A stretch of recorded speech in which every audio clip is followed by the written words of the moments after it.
الحمد لله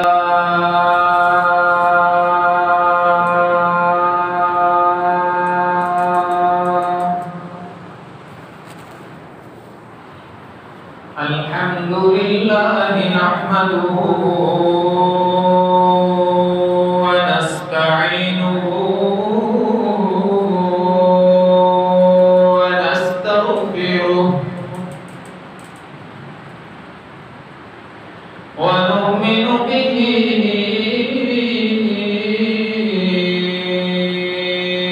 ونتوكل عليه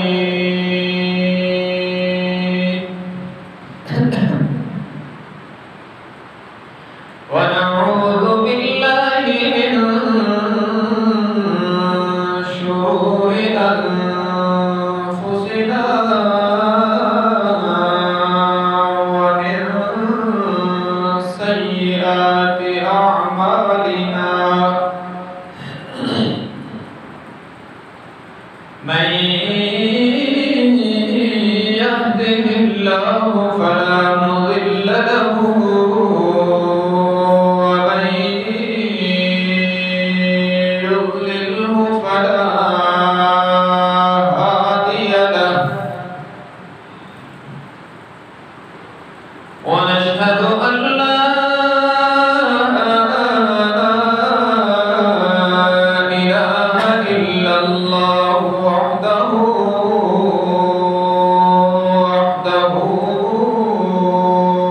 لا شريك له ونشهد أن سيدنا وسندنا وشفيعنا وقائدنا الأعظم وهادينا ومرشدنا ومأوانا وملجانا ومولانا محمدا عبده ورسوله أرسله بالحق بشيرا ونذيرا وداعيا إلى الله بإذنه وسراجا منيرا وصلى الله تعالى عليه وعلى آله وأصحابه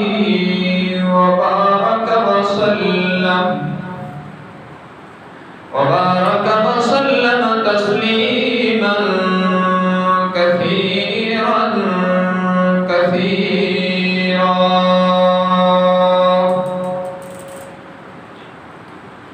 أما بعد فأعوذ بالله من الشيطان الرجيم بسم الله الرحمن الرحيم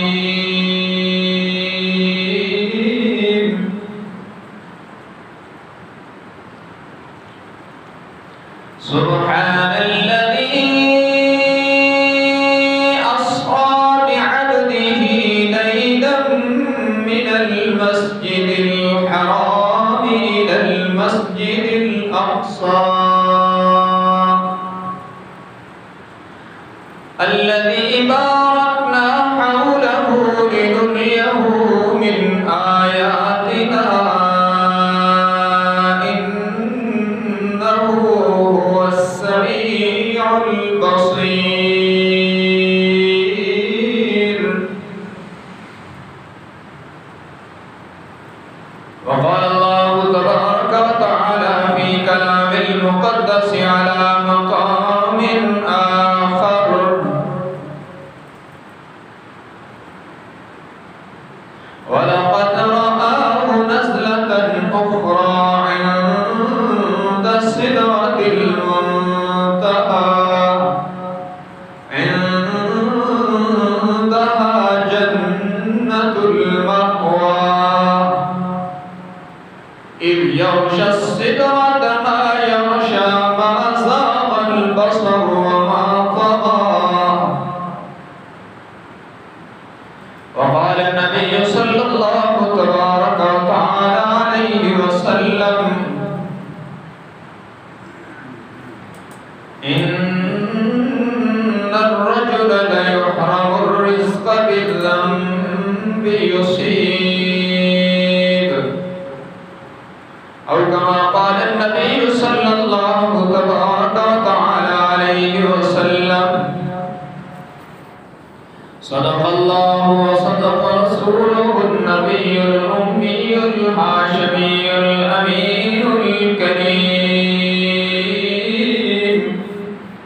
ونحن على ذلك لمن الشاهدين والشاكرين والحمد لله رب العالمين.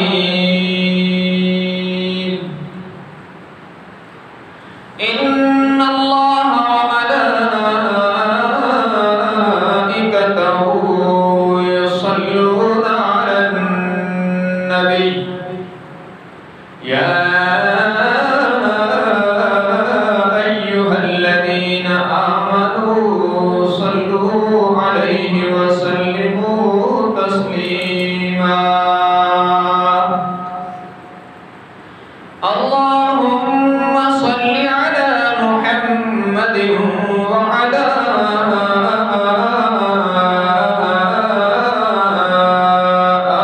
آل محمد كما صليت على إبراهيم وعلى آل إبراهيم إنك حميد مجيد. اللهم بارك على محمد وعلى آل محمد كما باركت على إبراهيم وعلى آل إبراهيم إنك حميد مجيد.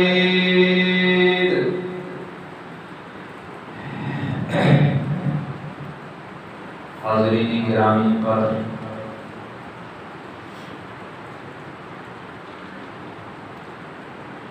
جناب نبی مکرم صلی اللہ علیہ وآلہ وسلم کے عظیم ترین معجزہ معراج کے متعلق گفتگو ہو رہی ہے. گزشتہ جمعۃ المبارک کے خطبہ میں سفر معراج سے متعلق 3 باتوں کی وضاحت کر دی گئی. نمبر 1 معراج کیا ہے، اور نمبر 2 معراج کب ہوا ہے، اور نمبر 3 معراج کیوں ہوا ہے. آج جن 2 باتوں سے متعلق میں نے گزارشات پیش کرنی ہیں وہ یہ ہے کہ معراج کیسے ہوا ہے اور معراج سے امت کو کیا ملا ہے. یہ بات بالکل پوری طرح ہمیں اپنے ذہنوں میں بٹھا لینی چاہیے کہ جس معراج کا ذکر 15ویں پارے کی پہلی آیت مبارکہ میں ہے، یہ معراج حالت بیداری میں ہوا ہے، اور یہ معراج جسمانی معراج ہے. حدیث الاسراء، یہ علامہ حافظ عماد الدین ابن کثیر رحمۃ اللہ علیہ نے لکھا کہ معراج کی حدیث جو ہے، معراج کا جو واقعہ ہے، علیہ اجمع المسلمون وأعرض عنه الزنادقة والملحدون، کہ آپ صلی اللہ علیہ وسلم کے سفر معراج کے حالت بیداری میں ہونے پر اور جسمانی ہونے پر مسلمانوں کا اجماع ہے، اتفاق ہے، اور اس کے منکر یا تو زندیق ہیں یا ملحد ہیں، بے دین ہیں، جنہوں نے معراج کو معجزہ سمجھا اور اللہ کی قدرت کا اظہار سمجھا حضور کے مقدس وجود پر، انہوں نے اسے تسلیم کیا ہے، اور جنہوں نے اسے اپنے عقل کے زاویوں میں پرکھا وہ اس جگہ پر ٹھوکر کھا گئے ہیں۔ اس لیے اللہ نے اس کا آغاز لفظ سبحان سے کیا کہ یہ معاملہ عقل انسانی سے بالا تر ہے، اللہ کی قدرت کا اظہار ہے اور اللہ کے نبی کی شان کا اظہار ہے۔ حضور اکرم صلی اللہ علیہ وسلم نے اس سفر کو خود بیان کیا اور آپ صلی اللہ علیہ وسلم سے مختلف صحابہ کرام نے روایت کی جن کی تعداد 30 کے قریب ہے۔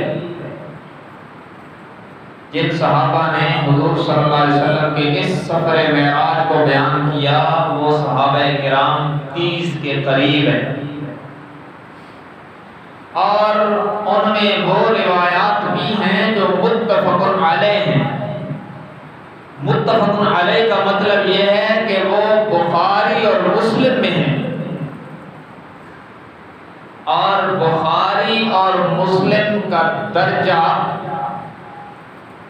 قرآن کے بعد سب سے اونچا ہے، اور ان دو مین کتابوں میں بھی آپ صلی اللہ علیہ وسلم کے اس سفر کو حالت بیداری میں اور جسمانی ہونے کو بیان کیا گیا ہے۔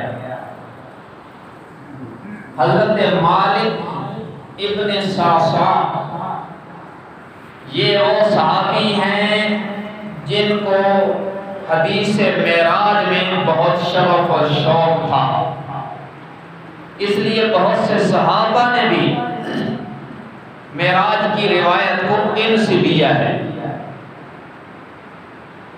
یہ ان کی جو روایت ہے تفصیلی، یہ بخاری میں بھی ہے، مسلم میں بھی ہے، اور قرآن کے بعد ہماری سب سے اونچے درجے کی کتابیں یہی، صحاح ستہ میں بھی سب سے بلند یہ ہے، ان میں بھی ہے، اور قرآن میں اس سفر کا آغاز بھی بیان کیا گیا اور اس سفر کا کمال بھی اور اس کی انتہا بھی بیان کی گئی ہے۔ حضور اکرم صلی اللہ علیہ وسلم نے خود فرمایا انا بین النائم والیقظہ، کہ میں حتیم کعبہ میں کچی کچی نیند میں تھا۔ دیکھیں ایک ایک لفظ سے جو ہمیں نظریہ مل رہا ہے اس کو بھی سمجھتے جائیں۔ جو سوتا ہے وہ انسان ہوتا ہے، فرشتہ بھی نہیں ہوتا اور عالم الغیب بھی نہیں ہوتا۔ آپ نے کبھی نہیں سنا کہ حضرت جبرائیل علیہ السلام کو نیند آ گئی، اس لیے کہ وہ اس سے پاک ہیں، انہیں نیند نہیں آتی۔ اللہ نے ان بشری کمزوریوں سے انہیں پاک بنایا۔ انسان کو یہ ضرورتیں لاحق ہیں اور یہ ضرورتیں اس کو پیش آتی ہیں، چاہے وہ درجے کے لحاظ سے کتنا ہی بلند کیوں نہ ہو جائے، لیکن انسان تو ہے۔ ہاں یہ بات اپنی جگہ مسلم ہے کہ میں بھی انسان، آپ بھی انسان، اور حضرت محمد صلی اللہ علیہ وآلہ وسلم بھی انسان، لیکن درجے میں ابو بکر بھی ان جیسا نہیں ہے۔ میں اور آپ کی تو کیا حیثیت ہے، ابو بکر بھی ان جیسا نہیں ہے۔ درجے میں وہ بہت اعلیٰ، بہت افضل، بہت اکمل، میرے پاس وہ لفظ ہی نہیں ہے جو آمنہ کے لال کے انسانیت کے کمال کو بیان کر سکے۔ دیکھیں نا، ہمیں رب نے کہا نماز پڑھو، 5 وقت کی نماز پڑھو، انعام ملے گا۔ اس کے باوجود ہم کتنی پڑھتے ہیں؟ یہ فرض کی بات ہے، اور وہ بھی انسان کتنا کمال والا ہے کہ میرے آقا مصلی پہ کھڑے اور لمبا قیام کرنے کی وجہ سے پاؤں مبارک سوج رہے ہیں، اور رب نے فرمایا یا ایھا المزمل قم اللیل الا قلیلا نصفہ او انقص منہ قلیلا او زد علیہ ورتل القرآن ترتیلا۔ ان آیات کا خلاصہ یہ ہے کہ میرے رب نے فرمایا میرے محبوب ساری رات میرے سامنے کھڑے ہو کر آپ کے پاؤں پر بھی ورم آ گیا ہے، رات کے کسی حصے میں سو بھی جایا کر۔ یہ اتنا کمال ہے کہ رب کہہ رہے ہیں میرے محبوب تھوڑا آرام بھی کر لیا کر۔ اور ادھر یہ ہے کہ یہ بیچارہ تو فجر کی نماز میں اس کو متنبع کر کے اٹھانا پڑتا ہے، اور پھر بھی بڑی مشکل سے اٹھتا ہے فرض پڑھنے کے لیے، اور وہ نوافل میں اتنے آگے ہیں کہ رب کو کہہ کے سنانا پڑتا ہے۔ تو حقیقت میں بندے تو ہیں وہی، یہ ہم تو شکلن ہیں، حقیقت ہمارے پاس نہیں ہے۔ اللہ عطا فرما دے تو اس کے خزانے میں کمی کوئی نہیں، لیکن کمال درجے کی جو حقیقت بندگی ہے وہ دیکھنی ہو تو وجود محمد کو پڑھنا چاہیے صلی اللہ علیہ وسلم۔ عبدیت کا، بندگی کا اور انسانیت کا کمال آمنہ کے لال میں نظر آتا ہے۔ تو اس لیے یہ کوئی مسلمان نہیں کہہ سکتا کہ خصوصیات میں، درجے میں حضور ہم جیسے ہیں معاذ اللہ، ہم ارذل وہ افضل، ہم ادنا وہ اعلیٰ، ہم تنزل کی طرف وہ ترقی کی طرف۔ ارے ہم بولیں تو منہ سے بات نکلتی ہے، وہ بولیں تو وہی کے پھول جھڑتے ہیں۔ ہمیں پسینہ آئے تو بدبو آتی ہے، انہیں پسینہ آئے تو خوشبو مہکتی ہے۔ ہم منہ سے نکالے تو تھوک نکلتی ہے، میرے آقا کا لعاب دہن نکلے تو کنویں کا کڑوا پانی بھی میٹھا ہو جاتا ہے۔ ہمیں خوشی ہو، مسکراہٹ ہوتی ہے، دانت نظر آتے ہیں، میرے آقا مسکراتے ہیں تو نور نظر آتا ہے۔ تو ان کا مقام بہت بلند ہے۔ بشریت کا کمال وجود محمد میں ہے۔ بہرحال یہ بات میں بہت لمبی نہیں لے جانا چاہتا، ایک بات تو ہمیں یہ سمجھ میں آ گئی سفر معراج کے آغاز میں کہ میرے آقا انسان اکمل، اور دوسری بات یہ سمجھ میں آئی کہ کائنات میں، انسانوں میں، جنات میں، نوریوں میں، ساری مخلوق میں کوئی ایسا نہیں جو مکمل طور پر محتاج نہ ہو۔ کائنات میں ایک میرا رب ہے جو ہر قسم کی محتاجیوں سے پاک۔ نیند کی ضرورت ہمیں پڑتی ہے کہ نہیں؟ ہمیں تو ایک رات کا جگراتا ہو صبح چہرے سے نظر آتا ہے، اور جو سو جاتا ہے بندہ، نیند بندے کو غافل کر دیتی ہے، اسے پتہ نہیں ہوتا کیا ہو رہا ہے۔ اور جو نیند سے پاک ہے وہ کون ہے؟ لا تأخذہ سنۃ ولا نوم، جسے نیند تو درکنار، اونگ بھی نہیں آتی ہے، وہ میرا رب ہے جو موت سے بھی پاک ہے، نیند سے بھی پاک ہے، اونگ سے بھی پاک ہے۔ تو آپ نے فرمایا انا بین النائم والیقظہ، میں کچی کچی نیند میں تھا، آتانی یاتن، میرے پاس ایک آنے والا آیا، کون؟ آگے اسی روایت میں صراحت ہے کہ وہ جبرائیل علیہ السلام ہے۔ اب یہاں بھی ایک بات سمجھے، میں کوشش کرتا ہوں کہ میں اس کو مختصر کروں، لیکن بات سے بات یاد آ جاتی ہے تو میں کہتا ہوں یہ بھی کہتا جاؤں تاکہ ہماری اصلاح بھی ساتھ رہے۔ میرے آقا سوئے کیوں تھے؟ اتنے عظیم سفر پہ جانا تھا، اللہ کی تجلیات کا دیدار ہونے والا ہے، آسمانوں کا سفر ہونے والا ہے، انبیاء سے ملاقاتیں ہونے والی ہیں، تو نیند کیسی ہے؟ سوئے اس لیے تھے کہ میرے آقا کو جبرائیل کے بتانے سے پہلے پتہ نہیں تھا کہ آج کیا ہونے والا ہے۔ اللہ نے ایڈوانس میں بتایا کیوں نہیں؟ سوال تو پیدا ہو سکتا ہے کہ اللہ بتا دیتے میرے محبوب آج انتظار میں رہنا، آج آپ کو سیر کروانی ہے۔ اللہ نے اپنے محبوب کو بتلایا اس لیے نہیں تاکہ میرے محبوب کو انتظار کی زحمت نہ گوارا کرنی پڑے۔ یہ کوئی آسان ہوتا ہے؟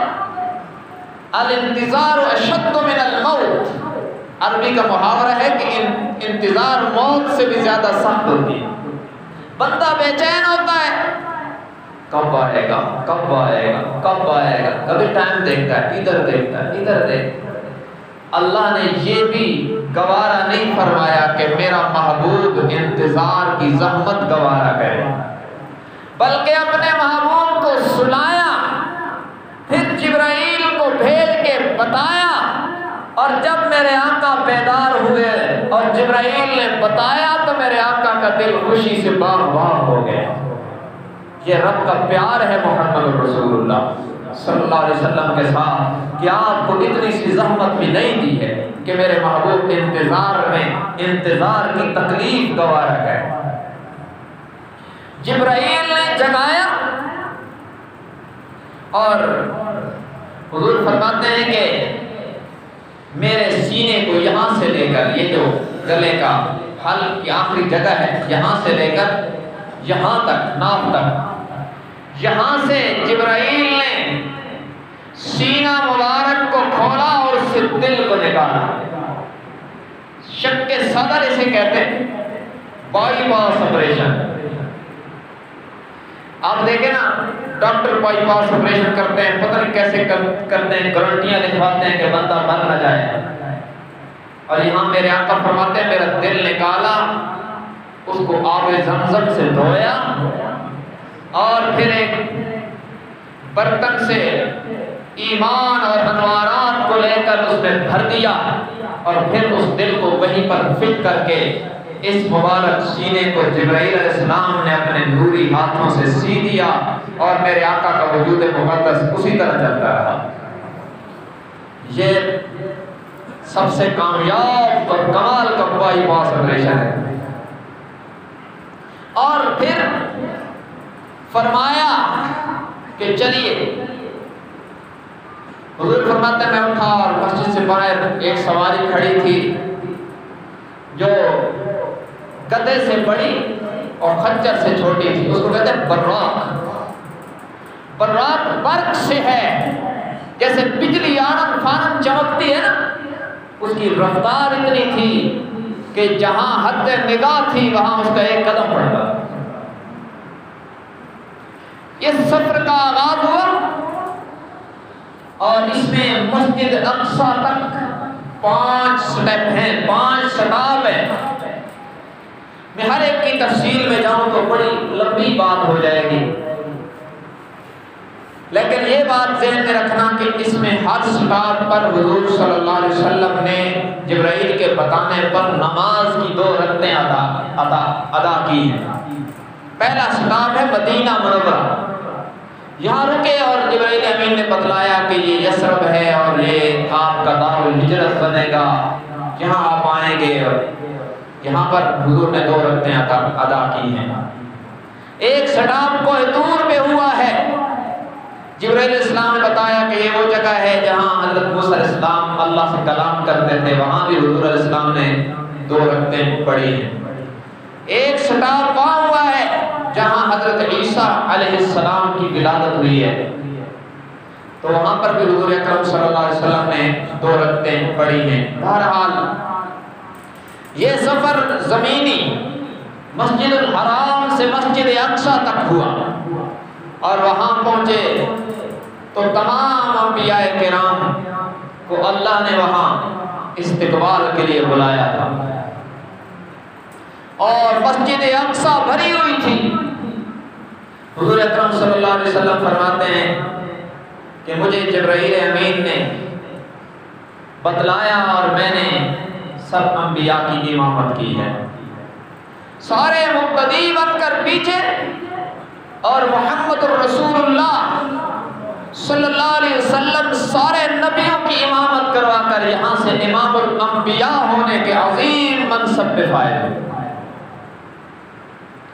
اور باہر اس براق کو ایک جگہ باندھا گیا، اور دیگر روایات میں ہے کہ یہ وہ جگہ ہے کہ جتنے انبیاء یہاں آئے ہیں انہوں نے اپنی سواری کو اسی جگہ باندھا ہے۔ اور مسجد اقصیٰ میں یہ نماز پڑھانے کے بعد جو حضور کا سفر ہے آسمانی، وہ ایک زینے کے اور سیڑھی کے ذریعے ہے، اس کی حقیقت تو اللہ ہی جانتا ہے۔ اور یہ بھی یاد رکھیں کہ یہ امامت سفر معراج کے آغاز میں ہے یا اختتام میں، اس میں بھی محققین کو کلام ہے۔ بہرحال عام محققین نے اس کو استقبالیہ قرار دیا، اور حافظ عماد الدین ابن کثیر نے اس کو الوداعیہ بھی قرار دیا ہے۔ یہ ایک اپنی جگہ بحث ہے محققین میں۔ حافظ عماد الدین ابن کثیر کی تحقیق یہ ہے کہ سارے انبیاء واپسی پر حضور کے ساتھ آئے ہیں، اور یہاں پر انبیاء کو امامت حضور نے کروائی ہے۔ دیگر محققین کہتے ہیں کہ پہلے ہوا ہے، واللہ عالم، لیکن بہرحال آپ کی امامت کا ہونا پر حق ہے، یہ تمام اہل سنت کو تسلیم ہے۔ اختتام میں ہوا ہے یا ابتدا میں ہوا ہے، اس میں محققین کا اختلاف ہے۔ یہاں سے یہ سفر آسمانی شروع ہوا، پہلا آسمان، دوسرا آسمان، تیسرا آسمان، لمبی تفصیلات ہیں۔ حدیث کا ایک ایک لفظ بتاتا جاؤں تو یہ شعبان سارا اسی میں لگے گا۔ تو بہرحال اس میں حضرت آدم علیہ السلام سے ملاقات ہے، حضرت عیسیٰ علیہ السلام سے ملاقات ہے، حضرت ہارون علیہ السلام سے ملاقات ہے، حضرت یوسف علیہ السلام سے ملاقات ہے، حضرت موسیٰ علیہ السلام سے ملاقات ہے، حضرت ادریس علیہ السلام سے ملاقات ہے، اور حضرت ابراہیم علیہ السلام سے ملاقات ہے، اور بالآخر 7 آسمانوں سے اوپر سدرۃ المنتہا تک پہنچے ہیں حضور اکرم صلی اللہ علیہ وسلم۔ ایسی جگہ تک پہنچے ہیں جہاں کوئی نبی نہیں گیا، آپ سے پہلے نہ کوئی گیا، نہ قیامت تک کوئی جائے گا۔ نبوت کو تو دروازہ ہی بند ہو گیا۔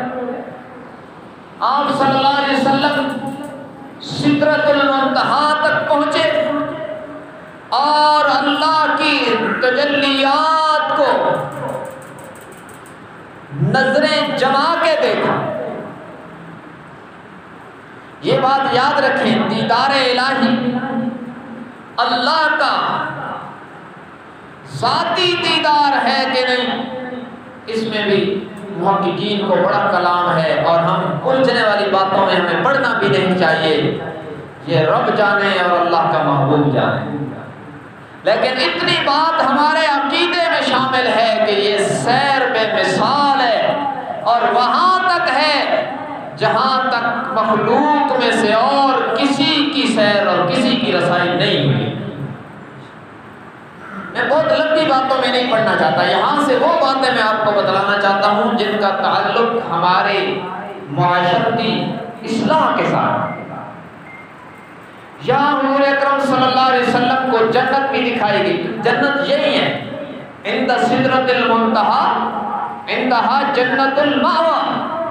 اللہ خود فرماتے ہیں کہ جنت اس کے پاس ہے جو سدرۃ المنتہی ہے، آخری جو بارڈر ہے کائنات کا، اوپر سے حلیم کبریا ہے، اللہ کی ذاتی تجلیات ہے اوپر، وہاں جنت بھی وہی ہے۔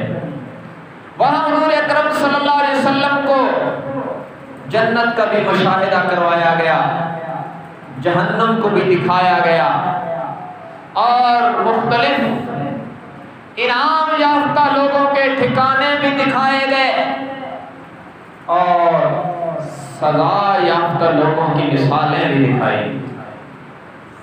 ان میں سے چند میں آپ کو پیش کر رہا ہوں۔ آپ صلی اللہ علیہ وسلم نے فرمایا رأیت قصرا، میں نے جنت میں ایک عالی شان محل دیکھا۔ قلت لمن ھذا، میں نے کہا جبرائیل یہ کس کا محل ہے؟ فرمایا رجلا قریشیا، رجل قریشی، یہ قریشی مرد کا، قریشی آدمی کا ہے۔ فرمایا میں بھی تو قریشی ہوں، یہ میرا ہوگا۔ فرمایا نہیں، آپ کا مقام تو بڑا بلند ہے، یہ محل آپ کے غلام عمر کا ہے۔ حضور اکرم صلی اللہ علیہ وسلم نے فرمایا عمر، میں اس محل کے دروازے پہ گیا اور میرے دل میں آیا کہ اندر جا کر اس کی بناوٹ سجاوٹ کو دیکھوں، لیکن پھر مجھے تیری غیرت یاد آ گئی۔ فبکا عمر، حضرت عمر رونے لگے اور عرض کیا اغار علیک علیک اغار یا رسول اللہ، اللہ کے رسول کیا میں آپ پر بھی غیرت کرتا؟ مطلب یہ تھا کہ آپ کو پورا محل دیکھ لینا چاہیے تھا۔ یہ شان ہے میرے نبی کے غلاموں کی، یہ سفر معراج میں اللہ نے اپنے نبی کو اپنے غلاموں کے محلات بھی دکھا دیے، اور بھی دیگر مشاہدے ہیں بہت بڑے بڑے اور بڑی تفصیلات ہیں، لیکن میں بالکل اختصار سے چل رہا ہوں تاکہ میں اس کو مکمل کر سکوں۔ اسی میں دکھایا گیا ایک خاتون ہے جنت میں، حضور کو تمثیل دکھائی گئی، تو آپ نے پوچھا جبرائیل یہ کس عمل کی برکت سے آئی ہے؟ تو بتلایا گیا، کچھ روایت کا حصہ بخاری میں ہے اور کچھ دیگر کتابوں میں، حدیث کی دیگر کتابوں میں، میں اس کا خلاصہ پیش کر رہا ہوں۔ بتلایا گیا کہ یہ ایک فاحشہ عورت اور گھر سے نکلی تھی، اچھا ارادہ نہیں تھا، اس کو پیاس لگی، ایک کنویں کے کنارے پر رکی پانی پینے کے لیے، تو دیکھا کہ ایک کتا تڑپ رہا ہے اور وہ کنویں کی گیلی زمین پر اپنی زبان کو لگا لگا کر اپنی پیاس بجھا رہا ہے۔ تو اس نے اپنا دوپٹہ اتارا۔ حدیث کے اندر جب یہ میں پڑھتا ہوں تو عجیب فیلنگ ہوتی ہے کہ اس دور کی اس طرح کی عورتیں بھی ننگے سر نہیں پھرتی تھیں۔ اپنا دوپٹہ اتارا اور اپنے موزے کے ساتھ، جوتی کے ساتھ باندھ کے اس کو کنویں میں لٹکا کر اس میں پانی بھرا اور اس کتے کو پلا دیا۔ اللہ کے نبی نے فرمایا فشکر لها فشکر اللہ فغفر لها، بس اس نے جو کتے پر ترس کیا تو اللہ کو اس پہ ترس آ گیا۔ اللہ نے اس کے اس عمل کو قبول کر کے اس کی بقیہ گزری ہوئی، سابقہ گزری ہوئی ساری زندگی پر قلم پھیر دی، اور اس کا جنت میں یہ مقام ہے۔ اس پر میں عرض کیا کرتا ہوں کہ جو کتے پر رحم کرے اللہ اس کو جنت دیتا ہے، جو انسانیت کی خیر خواہی کرے گا اللہ اس کو کتنا بڑا انعام دے گا۔ ہم اس کو معمولی سمجھتے ہیں، انسانیت کی خدمت اخلاص کے ساتھ اللہ کو راضی کرنے کے لیے ہو تو اللہ اس پر بڑا مقام دیتا ہے۔ اسی سفر میں دکھایا گیا ایک اور عالم مثال کی شکل، ایک خاتون جہنم میں آپ نے فرمایا کس جرم کی سزا میں ہے؟ جبرائیل علیہ السلام نے بتلایا کہ اس میں ایک بلی اس نے رکھی ہوئی تھی، اس کو یہ باندھ کے رکھتی تھی اور اس کے سامنے کھانے پینے کے لیے کچھ نہیں ڈالتی تھی، کھولتی بھی نہیں تھی کہ وہ اپنے کھانے پینے کی چیزیں خود تلاش کرے، اور خود اس کے سامنے کچھ ڈالتی بھی نہیں تھی۔ اس نے بلی پر ظلم کیا، اس کی سزا میں یہاں آئی ہے۔ جو بلی پر ظلم کرے جہنم میں جائے، اور جو انسانیت پر ظلم کرے اور انسانیت کا خون چوسے اور انسانیت کے ساتھ دھوکہ کرے، ملاوٹیں کرے، وہ کہاں جائے؟ لیکن ہم نے آج اس کو گناہ ہی نہیں سمجھا، ہر قسم کی دو نمبریاں ہو رہی ہیں اور خوف خدا ہے ہی نہیں۔ اس کا پتہ تب چلے گا جب یہ ظاہر کی آنکھ بند ہو جائے۔ اور اسی سفر میں دکھایا گیا ایک تنور ہے، اس میں آگ کر رہی ہے، اور آپ فرماتے ہیں میں نے دیکھا کہ ننگے مرد اور ننگی عورتیں اس میں جل رہی ہیں، اور آگ کی تپش سے تنگ آ کے جب وہ اوپر کو باہر نکلنا چاہتے ہیں تو پھر انہیں اندر دھکا دے دیا جاتا ہے، چیخ و پکار ہے۔ تو فرمایا جبرائیل یہ کون ہے؟ تو بتلایا حضور یہ آپ کی امت کے وہ لوگ ہیں، وہ مرد اور وہ عورتیں ہیں جو دنیا میں برہنہ ہو کر منہ کالا کیا کرتے تھے۔ اس جرم کی یہ سزا ہے، اور میرے بھائیو یاد رکھو اچھی طرح، یہ اس جرم کا دروازہ کھلتا ہے بے پردگی سے۔ پردہ نماز کی طرح فرض ہے، اور جب بے پردگی ہوتی ہے، شریعت کی حدود کو توڑا جاتا ہے، تو یہاں سے زنا کے دروازے کھلتے ہیں۔ اور بڑے دکھ کی بات ہے آج کے دور میں چند گندے کردار اور مادر پدر آزاد چند گندے کیڑے، جن کو عورتیں کہنا تو عورت کی توہین ہے، جھنڈے اٹھا کر اور پلے کارڈ اٹھا کر آزادی مانگ رہی ہے۔ یاد رکھو اسلام نے عورت کو گھر کی ملکہ بنا کر اسے آزادی دی ہے، اور اسلام ہی وہ مذہب ہے جس نے خاتون کو جینے کا حق دیا ہے۔ آپ کو پتہ ہے حضور کے تشریف لانے سے پہلے بعض قبائل عورتوں کو زندہ دفن کر رہے ہیں، اور بعض قبائل زندگی میں اس حد تک آگے تھے کہ ماں جیسے مقدس رشتے کو بھی ہوس کا نشانہ بنایا جا رہا تھا۔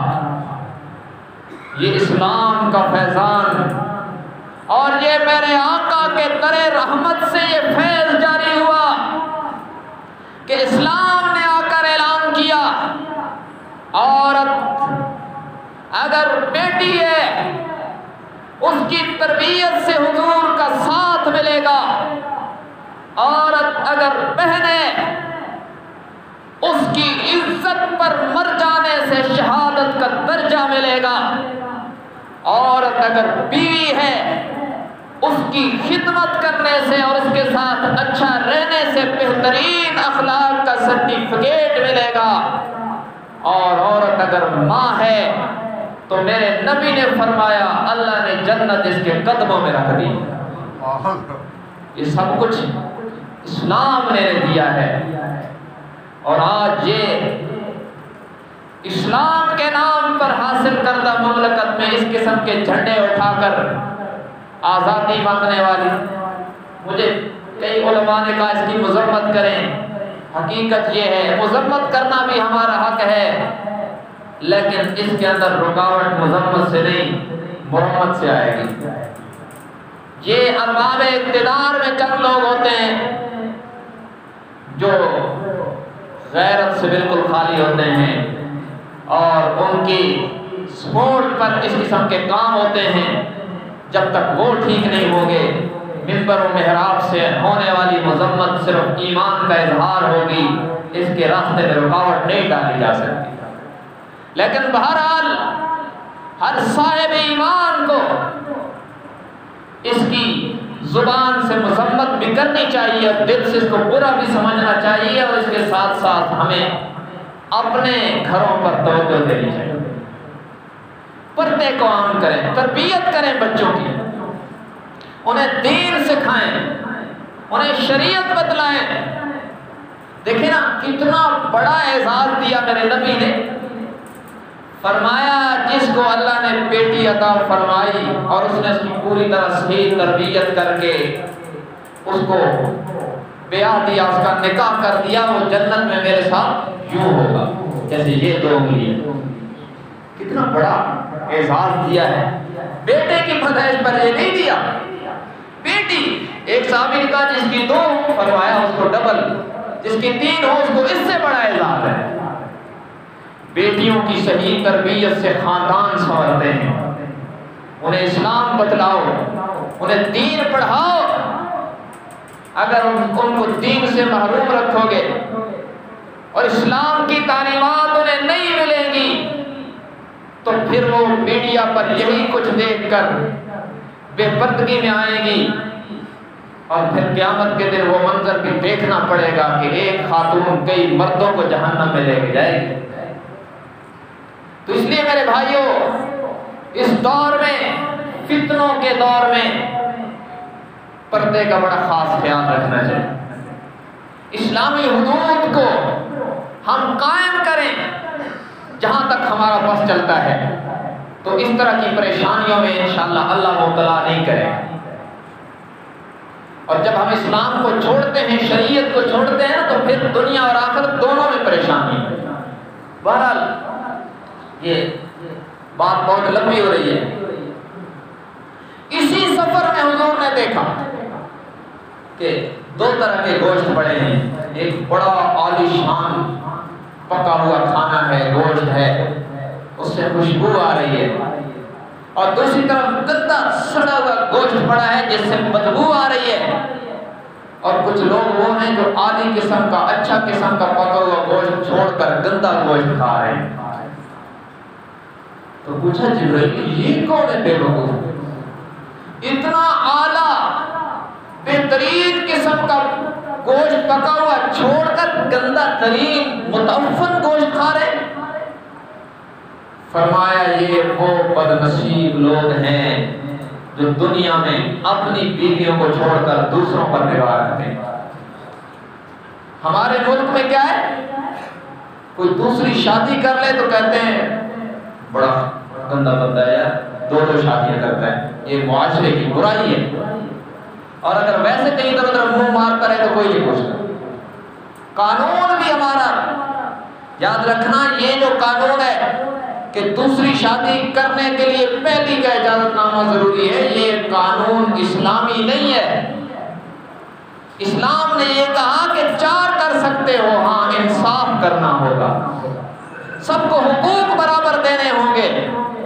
یہ نہیں ہے کہ پہلی جب تک اوکے نہ کرے تو دوسری آ ہی نہیں سکتی۔ یہ قانون بھی برائی کے دروازے کھولتا ہے۔ بہرحال اس سفر میں یہ بھی دیکھا، ایک شخص سانپ اس کے پیٹ کے اندر گھس رہے ہیں، اور ایک روایت میں ہے کہ وہ خون کے دریا میں غوطے کھا رہا ہے، اور باہر سے ایک بندہ اس کو پتھر مار رہا ہے، وہ نکلنے کی کوشش کرتا ہے، اور یہ بندہ پتھر مار مار کے اسے اور اندر دھکیلتا ہے۔ اور ایک روایت میں یہ ہے کہ سانپ اس کے منہ سے داخل ہو رہے ہیں اور نیچے سے نکل رہے ہیں۔ ایک روایت میں یہ بھی ہے کہ پیٹ میں انگارے تہک رہے ہیں۔ آپ نے فرمایا جبرائیل یہ کون ہے؟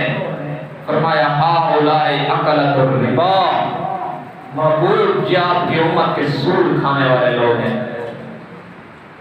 یاد رکھنا یہ معاشرے کی بہت خطرناک بیماری ہے۔ بڑے بڑے، میں یہاں کی بات نہیں کر رہا، مجھے یہاں کا علم بھی نہیں ہے، میں اور اپنے مشاہدے کی بات کر رہا ہوں کہ بڑے بڑے پہلی صفوں کے نمازی بھی اس کام میں ملوث ہیں۔ مجھے حیرت ہوتی ہے کہ بڑے بڑے دیندار سمجھے جانے والے لوگ بھی سود کے معاملے میں تعویلیں کرتے ہیں کہ جناب بانڈ لے لیا جائے تو کیا حرج ہے۔ یاد رکھو اگر دنیاوی معاملات میں آپ کو کہا جائے کہ ہم بجلی کا یہ بٹن بند کر رہے ہیں، آپ سوئچ میں ذرا انگلی ڈالیں کہ کرنٹ ہے کہ نہیں، آپ آنکھوں سے دیکھ بھی لینا کہ ادھر سے اس نے بٹن آف کر دیا، تو کہتے ہیں ہو سکتا ہے کوئی کرنٹ نہ ہو، اس میں انگلی نہ ڈالو، وہ ٹیسٹر ڈالو، ایسا نہ ہو کہ میں مر جاؤں۔ جسم بچانے میں اتنی احتیاط ہے، لیکن ایمان بچانے میں لوگ تعویلیں کر کے سود جیسی حرام چیز کو حلال کرنے کی کوشش کریں۔ یاد رکھنا جتنی سکیمیں ہیں بینکوں کی کہ جناب فکس کروا لو ₹1,00,000 اور 5 سال کے بعد 5 لاکھ ہو جائے گا، اور بانڈ خرید لو، اور بڑے بڑے الٹے سیدھے کام ہیں، سب حرام ہے۔ سود سے بچو، دنیا اور آخرت میں بربادی کا سامان۔ اور یہ روایت میں جب پڑھتا ہوں نا تو جذبات کام چھوڑ دیتے ہیں، اور لوگ ہمیں کہتے ہیں یہ نہ بدلاؤ، لیکن میں بدلا رہا ہوں، شاید کسی کے دل میں اتر جائے میری بات۔ اور میرے نبی کا فرمان ہے، دیکھیں نا ہم یہاں بیٹھے ہیں، اگر یہاں سے کوئی اٹھ کر میری ماں کو گالی دے برداشت ہوگی؟ نہیں ہوگی۔ میرا جہاں تک بس چلے گا میں اس بندے کو سزا دینے کی کوشش کروں گا، تو ہوتا کون ہے؟ میری امی پر ایسی بات کرے؟ اپنی ماں کے بارے میں، جس مقدس رشتے کے بارے میں ہم میلا لفظ بھی نہیں سن سکتے، میرے نبی نے فرمایا سود کا جو ہلکے سے ہلکا گناہ ہے وہ اپنی سگی ماں کے ساتھ 70 بار منہ کالا کرنے کے مترادف ہے۔ اب بھی یہ امت اس کی طویلیں کرے تو غیرت سے بالکل بہت دوری کی بات ہے۔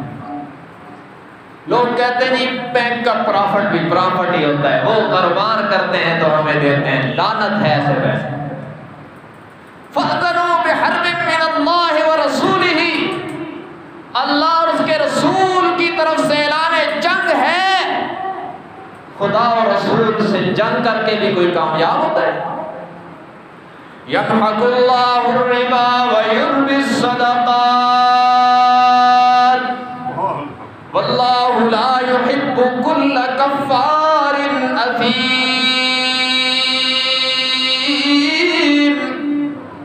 رب العالمین نے فرمایا سود کھانے والا ظاہر میں دیکھتا ہے پیسہ بڑھ رہا ہے، اور یہ ظاہر میں دیکھتا ہے صدقہ دینے سے کم ہو جاتا ہے۔ اللہ فرماتے ہیں اللہ صدقات کو بڑھا دیتا ہے، سود والے پیسے کو گھٹا دے گا۔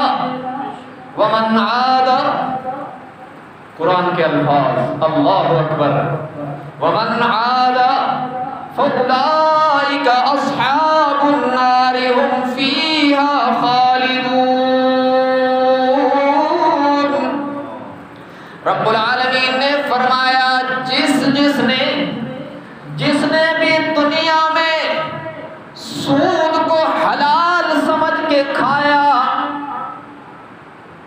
جہنم سے کبھی نہیں نکل پائے گا۔ یہ فتویٰ میرا نہیں ہے، قرآن کے الفاظ ہیں، ہم فیہا خالدون فاولئک اصحاب النار۔ قرآن کہتا ہے یہ جو سود کھانے والے ہیں نا اور اس کو حلال سمجھ کے کھاتے ہیں کہ توبہ کی توفیق بھی نہ ہوگی پھر، فرمایا یہ لوگ جہنمی ہیں، ہم فیہا خالدون، اس میں ہمیشہ رہیں گے، ہمیشہ رہیں گے، کبھی نہیں نکلیں گے۔ تو اس لیے یہ جو تعویلی بندہ ہے بڑا خطرناک ہے، یہ اس کے ایمان کو کینسر لگ چکا ہے، لا علاج مت لگ چکا۔ میں حجت کام کر رہا ہوں میرے بھائیوں، لوگ کہتے ہیں میٹھی میٹھی باتیں کرو اور لچھے دار تقریر ہو، بڑا مزہ آتا ہے، اس قسم کی باتیں نہ کیا کرو، لوگ مائنڈ کر جاتے ہیں، لیکن ہمارا فرض ہے کہ ہم حجت تام کر دیں آپ پر۔ کسی قسم کا یہ جو بینک ہے، ایم سی پی ہو یا یو بی ایل ہو، دوسرا تیسرا ہو، ان میں جو پرافٹ آ رہا ہے سب حرام ہے، بالکل نہیں لینا چاہیے۔ کوئی لے رہا ہے فوراً توبہ کرے، ورنہ اتنے بڑے عذاب میں مبتلا ہوگا جس کا اس کو تصور بھی نہیں۔ اس سے فوراً ہمیں توبہ کر لینی چاہیے۔ اور آج کل موبائل کمپنیاں یہ جو ٹیلی-نار جیز کے اکاؤنٹ آئے ہیں نا، بڑی بڑی میٹھا لگا کر زہر دینے کی آفریں یہاں پیش کی جاتی ہیں، کوئی 20 بار، اللہ کمی بیشی معاف کرے۔ مجھے خود فون آئے کہ وہ سال کا 1000 روپیہ دے نا تو ہم آپ کو 30,000 دیں گے۔ میں نے کہا ہمیں نہیں چاہیے، ہم خدا اور رسول سے جنگ کا حوصلہ نہیں رکھتے۔ آگے تعویلیں کرتے ہیں، نہیں جناب ہم بھی مسلمان ہیں، ہمیں پتہ ہے۔ میں ان کو کہتا ہوں معذرت کے ساتھ، تم اپنی جاب کر رہے ہو، تم نوکری کر رہے ہو، اسلام کو سمجھا تم نے نہیں ہے، وگرنہ اس کو حلال نہ کہتے۔ سود کی وجہ سے اللہ کے نبی نے فرمایا سود دینے والا، سود لینے والا، اس سودی معاملے کو لکھنے والا، اس کا گواہ بننے والا، سب پر اللہ کی لعنت ہے۔ جب لکھنے والے اور گواہ بننے والے پر بھی اللہ کی لعنت ہے تو لینے دینے والے پر کتنا بڑا عذاب ہوگا۔ اس لیے میرے بھائیوں، چند روزہ زندگی میں پیسے کی ریل پیل دیکھ کر آخرت برباد مت کرو۔ زندگی کا کوئی پتہ نہیں، آج کل تو اچانک موتیں عام ہیں، چلتا بندہ ہارٹ اٹیک ہوا، بندہ مر گیا، تو سب کچھ یہی رہ گیا، سارے پاؤنڈ یہی رہ جائیں گے، سارے بینک اکاؤنٹ یہی رہ جائیں گے، پچھلے تقسیم پر جھگڑتے رہیں گے اور عذاب تجھے بھگتنا پڑے گا۔ اس لیے میرے بھائیوں، اس قسم کے گندے کاموں سے توبہ کر لو خدا کے لیے۔ دنیا میں اللہ نے رزق کا وعدہ کیا ہے، بھوکا کوئی نہیں مرے گا۔ یہ شیطان کے دھوکے ہیں کہ جناب یہ پرافٹ نہیں آئے گا، یہ بیمہ پالیسی نہیں ہوگی تو کیا بنے گا۔ اللہ رزاق ہے، اس نے بھوکا کسی کو نہیں مارنا، سب کے رزق کی ذمہ داری اس نے لی ہے۔ جو جانوروں کو بھوکا نہیں مارتا، وہ اشرف الانسان انسان کو کیسے بھوکا مار دے گا۔ اپنی زندگی کے رہن سہن کے اور اپنے زندگی کے معاملات پر نظر رکھو اور اللہ کی اور اللہ کے رسول صلی اللہ علیہ وسلم کی نافرمانی والے کاموں سے توبہ کر لو۔ یہ معراج کے سفر کا عظیم پیغام ہے۔ بہرحال